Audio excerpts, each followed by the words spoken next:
Viña, pues egresado de todos lados, del general, de oncología, del hospital de cancerología, y él nos va a hablar sobre herramientas endoscópicas para el sangrado del tubo digestivo bajo. Entonces, para que vayan juntando sus preguntas. Gracias. Gracias, Doc. Bueno, alguna vez un profesor me dijo que teníamos en toda clase que vayamos a tomar, hablar sobre un tema nada más. Porque si hablamos de más de un tema, la gente se empieza a dispersar. Entonces, yo quise, de las últimas guías... Espera, abajo no, ese es el... Ahí está el...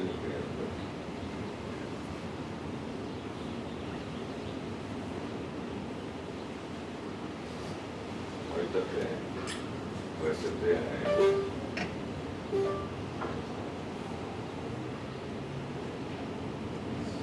Si no te las paso.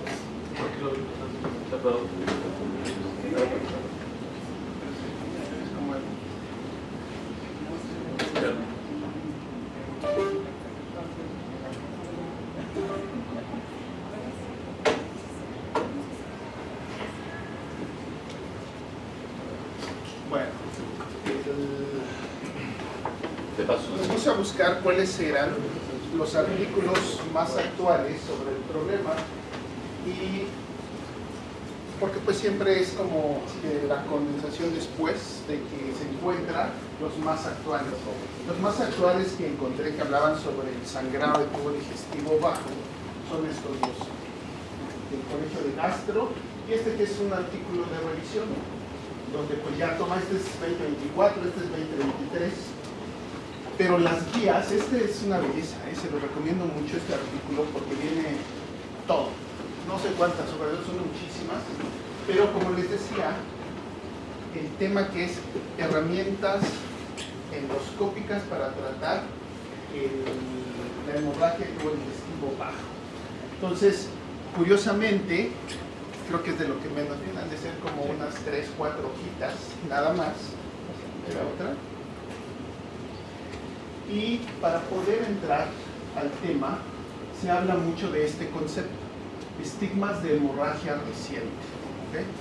Ellos dicen que cuando se realiza una colonos en un paciente que tiene hematopesia, estos estigmas de hemorragia siempre deben de tratarse endoscópicamente, porque se ha visto que va a disminuir el riesgo del sangrado continuo y recurrente.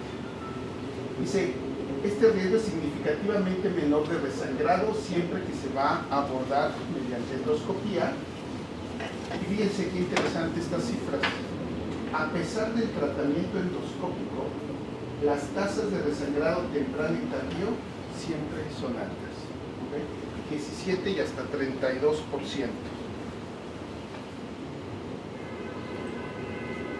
Pero todavía no lo le damos la otra, por favor. Entonces, solamente se hablan de poquitos accesorios, curiosamente, para abordar la hemorragia del tubo digestivo bajo. Creo que todos quizás hemos conocido estos, y esas son las opciones que ellos nos ponen para tratarlos. Todos hemos ocupado esto. Para hacer ahorita, todos somos endoscopistas, acá sé que sí. Doctora, sí, ¿verdad? ¿No? Sí. ¿Usted?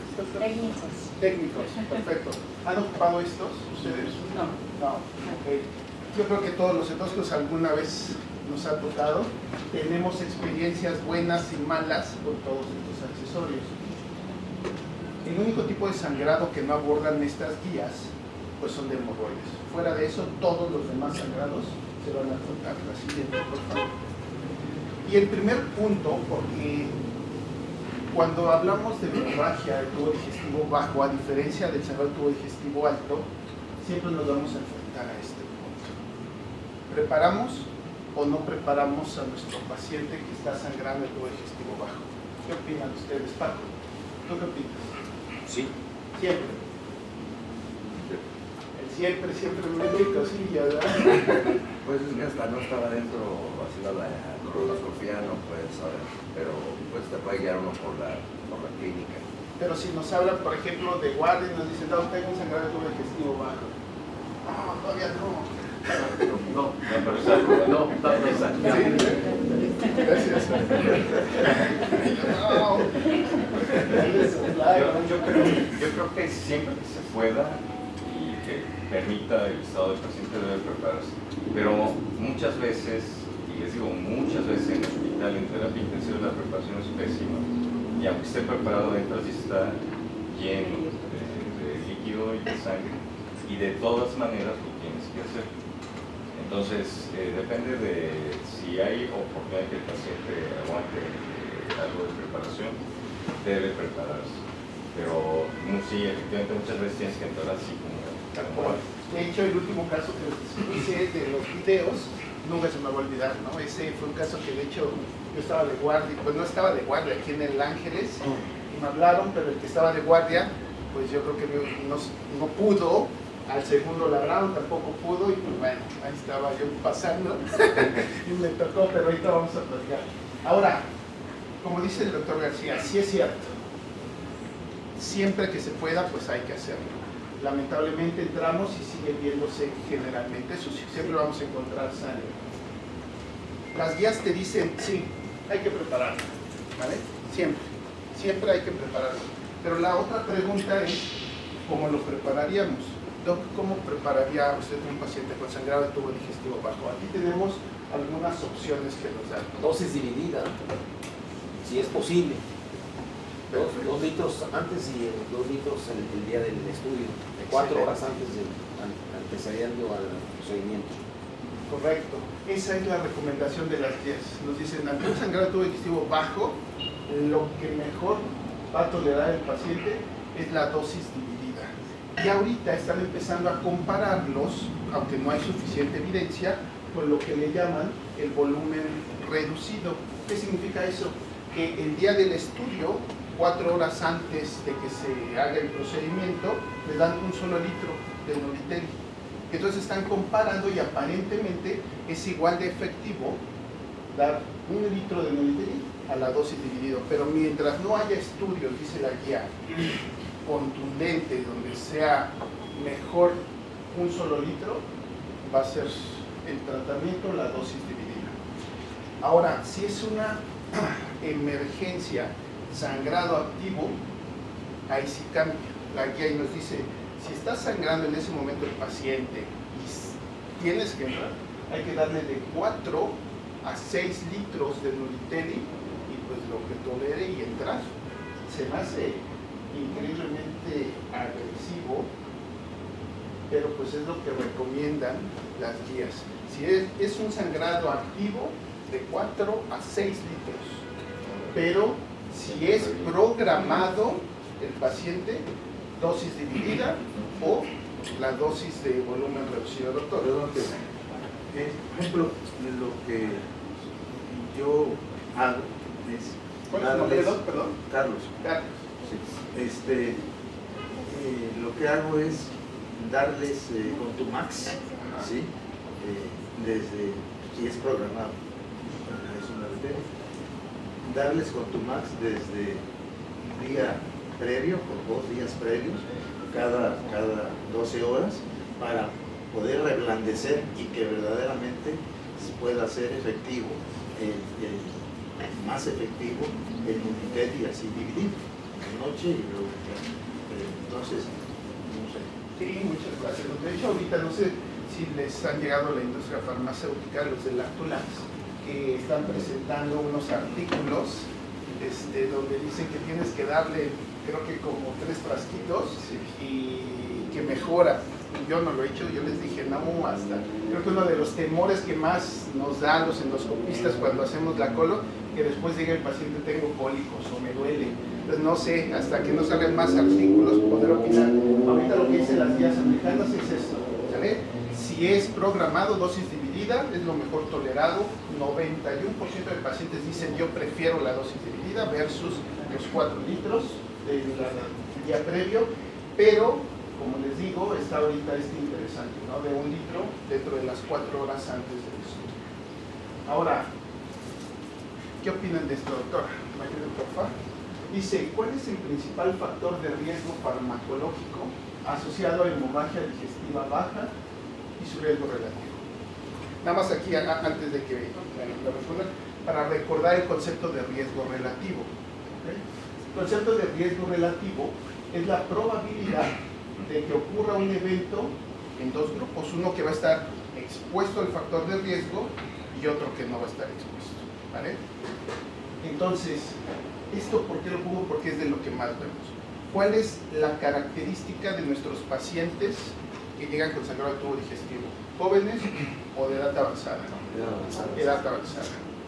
Si es edad avanzada, generalmente están polimedicados, ¿vale? Diabetes, hipertensión, y muchos de ellos están anticoagulados. Y es algo que nos vamos a enfrentar todo el tiempo. De hecho, las guías le dedican, creo que más de la mitad de las guías al manejo de esto, y muy poquito al endoscópico, curiosamente. Entonces, ¿qué opina, doctora? Al final creo que todos van a tener riesgo, pero considerando, yo pensaría primero que hay más. Ay, Paco. Doble Cada vez que me antiagregante. preguntes, ¿no?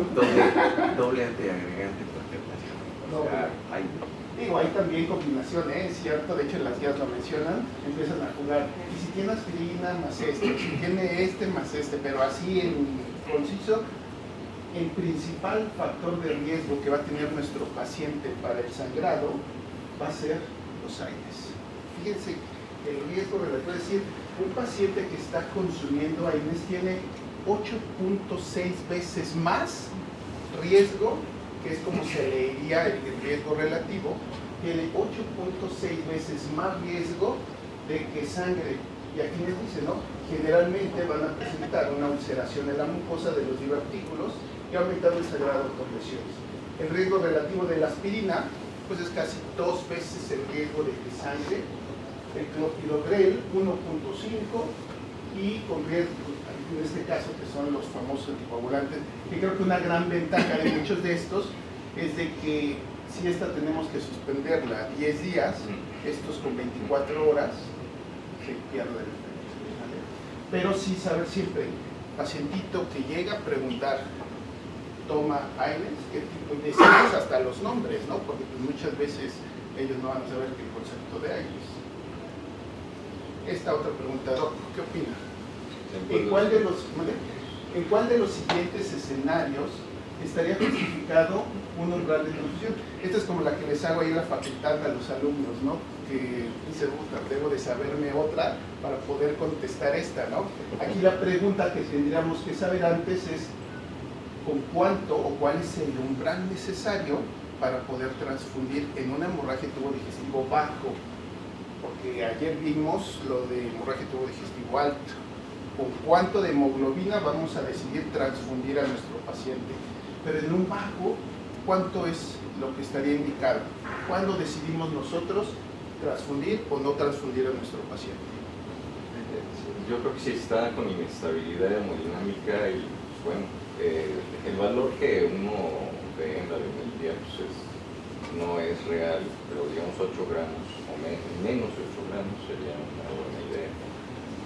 Entonces, aquí, de acuerdo a la estrategia restrictiva, como decía el doctor Carlos, ahorita es el menor a 7, pero hay algunos casos específicos que te dicen no, puede ser 8. ¿Cuándo precisamente tenemos que saber esto?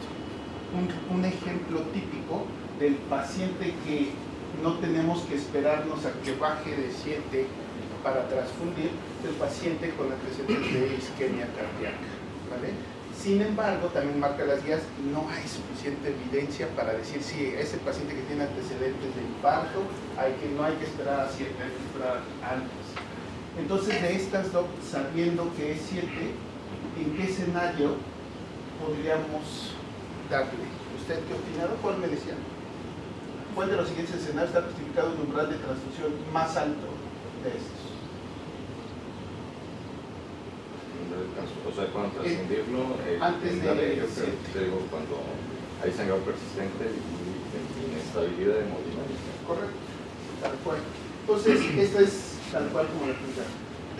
La estrategia restrictiva no va a aplicar en los pacientes que están con choque hemorrágico o sangrado activo grave. Si ese paciente está así, entonces la respuesta correcta sería la B.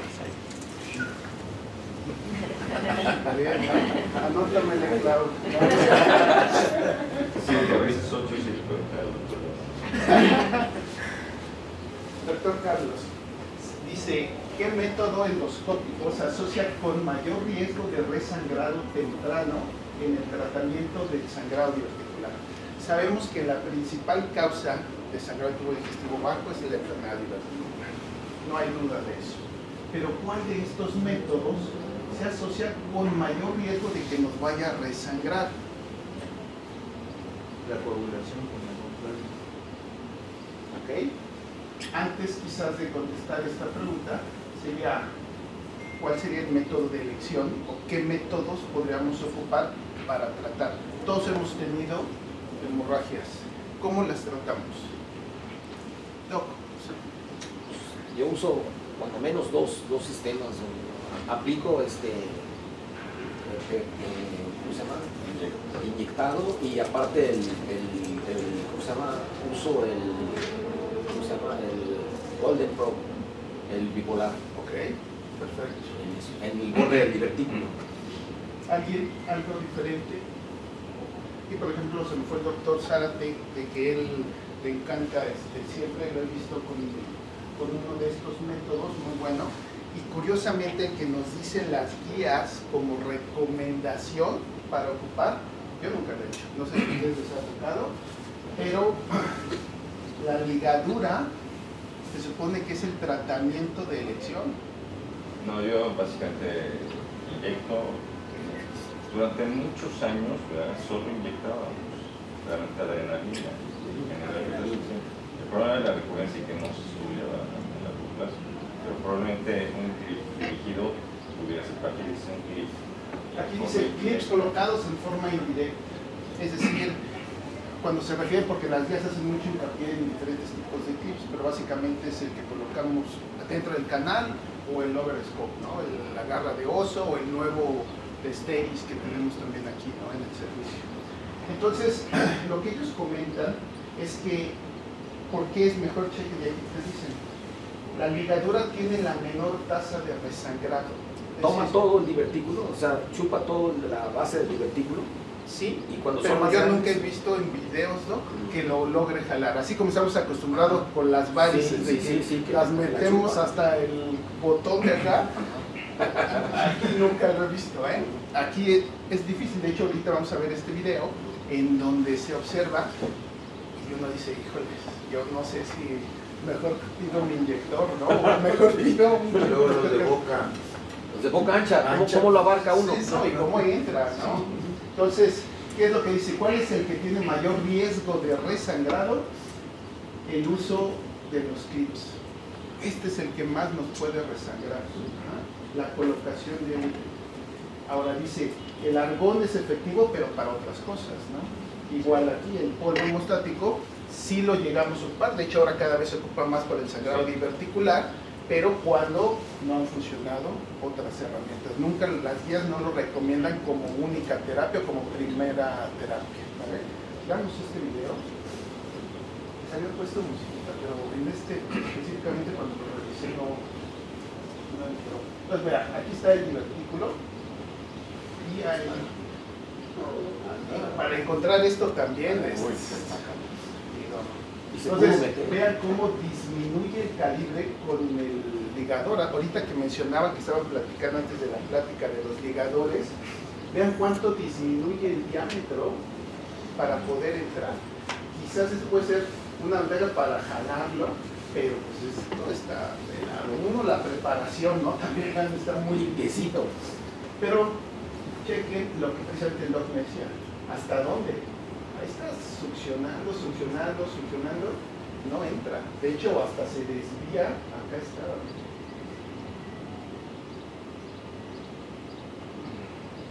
Empieza ahí la coronaria. Ahora, No, desde que estaba desde que se monta, ¿no? Ahí está ya la coronaria. ahora una cosa, ¿este es un CAP de colon o es una panel. Es de panel, es un gastroscopio. Es de un gastro, así es.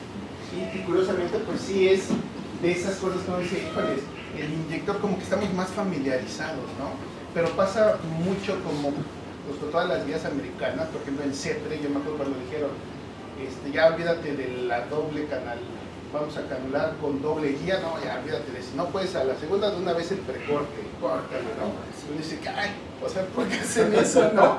¿Por qué ponen esas cosas en las guías? Pues aquí por guía nos dicen que pues lo más recomendado es la ligadura, por la menor tasa de recurrencia, pero al final guías, ¿no? Por eso es lo bonito de estas charlas, de estos congresos, es decir, ok, yo lo he hecho siempre con inyección y nunca me ha regresado, ¿no? Muchas veces yo lo he hecho con el hemospray, entro y no se ve así. Agarro el hemospray y desde donde estaba el sangrado empiezo a rociar todo, me salgo. Nunca me ha regresado tampoco. Pero bueno, estamos hablando de guías.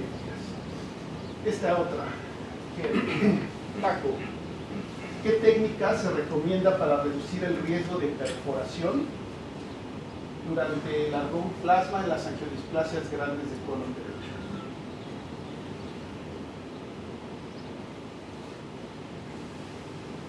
Normalmente aquí sabemos, o es como que de elección, ¿no? El argón plasma para las angiodisplasias o telangiectasias, la protopatía actínica, todo esto. Usar potencia menor a 20 watts. Normalmente decimos siempre que para utilizar el argón lo debemos de calibrar de 20 a 40, no más de eso. La inyección submucosa de fluido antes del argón, emplear sonda de Doppler para identificar los vasos, jamás he visto esto. Aplicar clips metálicos de forma profiláctica. Fíjense qué curioso también esto de la guía. Yo nunca si me lo hubieran dicho Paco, yo no me lo hubiera sabido, ¿no? Sinceramente. Lo que dice la guía es que hacer un colchón submucoso en la telangiectasia puede disminuir el riesgo, obviamente, de calentamiento. Sin embargo, sabemos que el argón plasma es de los métodos más seguros que existen, ¿vale? Nosotros ahí en el INCAN diario, estábamos con las telangiectasia o la proctitis actínica, todos, desde el R1, haciendo con el argón, y jamás me tocó observar una complicación. Eso de que también que puede explotar el colon y todo esto nunca nos tocó, gracias a Dios, es anecdótico, pero pues está ahí. Cuando son múltiples telangiectasias, yo recientemente tuve un paciente, sí, que un paciente con insuficiencia renal y sometido a hemodiálisis en el colon ascendente, todo lo que era el ciego, con múltiples. Entonces, si le gusta, le pregunté al doctor Zárate, oye, para empezar, el argón catete no funcionó, nomás echó a perder. Dice, pues darle peróxido, ¿sí? Y con eso ha estado controlado peróxido, ¿sí? Este paciente. Entonces, las múltiples dices, pues te pones colchón en todos lados, ¿no? Yo cuando tengo pacientes así, les pregunto aquí a los maestros, yo hago casi todos mis procedimientos aquí en la línea. Les digo, bueno, le voy a mandar un paciente con estas características. Sí, no, esto es más bien como para una, pues realmente que sea única, un paciente quizás con mucho riesgo, inyectarlo. Yo realmente, como les decía, aún cuando vienen las guías, no haría una inyección. O cuando ves la angiodisplasia responsable, o sea, cuando ves la hemorragia activa. Y bueno, lo que inyectan es adrenalina. Adrenalina con solución fisiológica al 0.9. Pero de hecho, por ejemplo, ahorita veamos este video, que se ve ahí muy bonito la angio. No lo inyectan, no hay una inyección. Normalmente sabemos que el argón plasma no es de contacto, aunque es imposible que quede completamente nunca de contacto. ¿Okay? Porque pues las sondas están tapadas, se desvían. Sin embargo, por ejemplo, esa angio que estaba pues tan grande, pues es muy seguro porque sabemos que no va a penetrar más de 2 milímetros el rayo. Una alternativa sería usar un cap como para disección, y eso te da la distancia, bueno, te da los 5 milímetros, pero te permite mantener el catéter separado de la mucosa. Eso lo he visto, no lo hago porque yo creo que me lo encuentro, pido el jabón y lo aplico. Claro, no me salgo, coloco y entro. Sí, creo que esto de los capuchones, creo que es mucho de los orientales que entran casi siempre, ¿no? Todo, desde que empiezan ya ellos van con sus capuchones. Y en las guías todo el tiempo se habla de capuchones. Pero, nuevamente, como les digo, al final días, creo que cada pacientito como el que he mencionado, pues sí, es especial, ¿no? Tienes 4 minutos. Sí, último, doctor. ¿Cuál es el tratamiento endoscópico inicial más recomendado para el sangrado post-polipectomía? Estos 3 tipos de sangrado, que era la angiodisplasia, que era el divertículo y que es el post-polipectomía, son en los que se enfoca la guía, ¿eh? Son los 3 que hablan. Entonces, ¿cuál ocuparía, Doc? Si tuviese aquí ligadura endoscópica con banda, coagulación con argón, clips a través del endoscopio, polvos hemostáticos. Es un sangrado post-polipectomía. Bueno, si lo puedo cerrar con clips, preferiría lo mecánico, o pues, la ligadura, que también es algo mecánico, pero... Bien, por cuestión del tiempo, es correcto. Lo más recomendado siempre son los clips, de acuerdo a las guías. ¿Por qué? Pues porque su eficacia es más del 90%. Aunque también mencionan que una buena alternativa no llega al 100 y hasta lo dicen allá, no es tan perfecto el polvo porque no llega al 100, pero el 97% de eficacia con el Hemospray. Damos ese tipo de sangrado. No menciona el gras, ¿verdad? No lo menciona. Pues aquí tenemos nuestro sangrado. Están bonitos.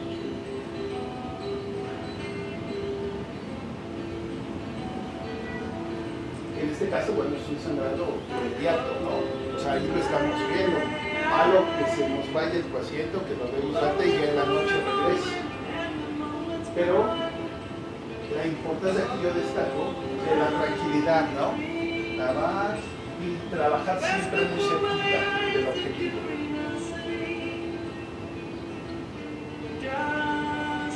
Sí, ahí lo aprieta y antes de dispararlo hay que ser... Exacto, y además succiona, ¿no? Para acercarlo, succiona para poder aplicarlo y afrontarlo. Aquí en este caso, desde que se hizo la polipectomía, no debería de haberse puesto los clips. Yo siempre cuando son pediculados, ¿no? Cerrarlo. Yo creo que este sangrado fue antes de que empezara a afrontar, fue inmediato. Y finalmente, este caso, que es el que les contaba de aquí del Ángeles, ¿qué hubieran hecho las venas? Yo le hablaba al doctor García. Ayúdeme, por favor. Sí, aquí, de hecho, ni siquiera lo pudimos preparar. El paciente me dijo, el coloprocto que estaba acá, me dijo, si no lo metemos se va a morir. Estaba en terapia la paciente, le llevaba no sé cuántos paquetes. Está en ámpula rectal. Está en el recto. Lo estás viendo el vaso. Aquí está el vaso, exacto. Y ahí, ¿qué se antojaría? Si tuviésemos todo, inyección. Yo le inyectaría primero, para que me diera chance. Ok. Y ya después De entrada, quién sabe qué era, ¿no? Yo creo que era un de la foie rectal, por la presión que llevaba arterial. Y entonces, mi intención, ¿cuál fue en esto? Pues convertir uno en chorro en que fuera, déjenme pasarlo el siguiente. Entonces, el objetivo era, igual ahí pues estoy afrontando, aspiro para poder cerrar la mayor. El problema era que los coágulos pues ya no nos daban tanto margen o tanto espacio. Entonces, si se dan cuenta con el clip, ¿qué pasó? Que ya no era chorro, pero seguía sangrando todavía en capa. Entonces ahora sí dije, bueno, ahora sí le voy a inyectar. Agua bendita al 0.9%. Y después decía, no, pues es que no estoy tranquilo porque no no estoy satisfecho. Ahí yo decía, ¿le pongo otro clip ahí al lado o qué hago, no? Entonces pues ya, ahí sí, dije, pues vamos a lo que yo le tengo muchísima fe al spray. Está bien. Y entonces yo decía, ya no sangra, o sea, está ahí en capa, pero pues en las condiciones que tenía esta paciente, segurísimo no iba a ser suficiente. Entonces, bueno, aquí pues apliqué el spray, como tips, pues siempre mantener que se vean las palabras de cubo, ¿no? Para poder indicarlo, evitar las tormentas, y por eso se recomiendan los disparos, ¿vale? No dejar el dedo pegado, sino disparos, pequeños disparos, para poder que todo tiempo podamos estar. Yo creo que es una terapia salvadora. Obviamente requiere sangre para funcionar. Sí. Y entonces, No es para todo. pues aquí realmente fueron las 3 terapias que ocupé. La paciente le fue muy bien, de hecho, ya 3 días después la operaron y pues sí, le resecaron ese segmento. Pero pues en esta ocasión lo logró la endoscopía, ¿verdad? De tenerlo. Yo me sorprendí, les juro, porque sí decía, cuando entré y vi la otra, me costaba trabajo, ¿no? Y entonces, para concluir, solamente esta frase, ¿no? Que dice, la endoscopía es el arma más poderosa en el sangrado digestivo bajo. Dominar las técnicas no solamente va a curar, sino que va a redefinir el futuro de nuestros pacientes. Las guías, como vimos, solamente van a ser brújulas, pero nuestra habilidad realmente es lo que va a ser el resto. Dominar estas herramientas, siempre les digo cuando doy charlas o talleres de estos accesorios, no es a ver si puedo, si quiero. Es obligación que sepamos cómo, porque vamos a llegar a muchos hospitales. Me pasó una vez en uno, no voy a decir nombres, de una cadena muy importante. Eran como las 2 de la mañana, un actor para acabarla, una úlcera en el estómago, y les digo, pásenme el Hemospray. Y el técnico me dice, ¿qué es eso? Doc, de una vez le digo que, así me dijo, de una vez le digo que yo no sé ocuparlo, pásenmelo, ¿no? O sea, ¿por qué? Porque me sentía muy seguro, porque pues, tengo experiencia en el uso de esto, pero es importante que nosotros como endoscopistas sepamos manejar todas estas herramientas. Muchas gracias.